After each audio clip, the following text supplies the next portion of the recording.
జెలెన్స్కీని చూస్తే రాహుల్ గాంధీ గుర్తుకొస్తాడు, రాహుల్ గాంధీని చూస్తే జెలెన్స్కీని గుర్తుకొస్తాడు. వాడు ఒక కమిడియన్ అక్కడ. ఇప్పుడు చేసిన పని ఏంటి? ఒక ఏకపాత్రాభినయంలో ప్రెసిడెంట్ పాత్ర పోషించాడు. అందుకని వాడికి ఇచ్చేశారు అక్కడ ప్రజలు. పర్యవసానం ఏమైంది?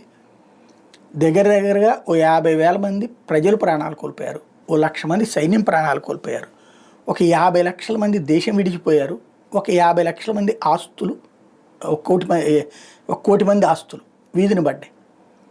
ఇవాళకి దిక్కు లేదు, దివాణం లేదు. ప్రపంచమంతా పరుగులు పెట్టి బ్రతుకుతున్నారు అక్కడ ఉన్నటువంటి ప్రజలు. అంటే పాలన చేత కానీ కేవలం ప్రచారం కోసం పాకులాడేవాడి వల్ల అక్కడ జరిగింది. ఇక్కడ ఏం జరుగుతున్నది? అదే కదా.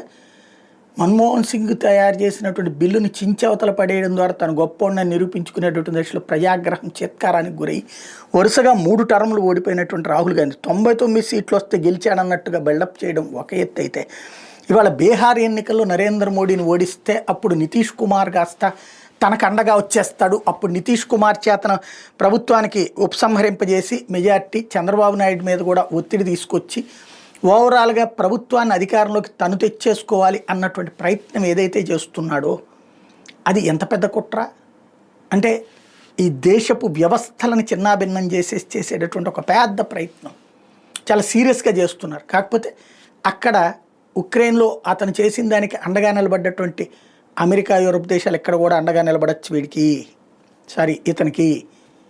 ఏం జరుగుతుంది అప్పుడు? ఉక్రెయిన్ బ్రతుకులు అవుతాయి. ఎందుకంటే చైనాతో ఒప్పందం, అమెరికాతో మిలాఖత్. అట్లాంటి వ్యక్తి ఏం ఉపయోగిస్తాడు? ఈ దేశ ప్రయోజనాలు వాళ్ళకి తాకట్టు పెట్టడం కాకుండా.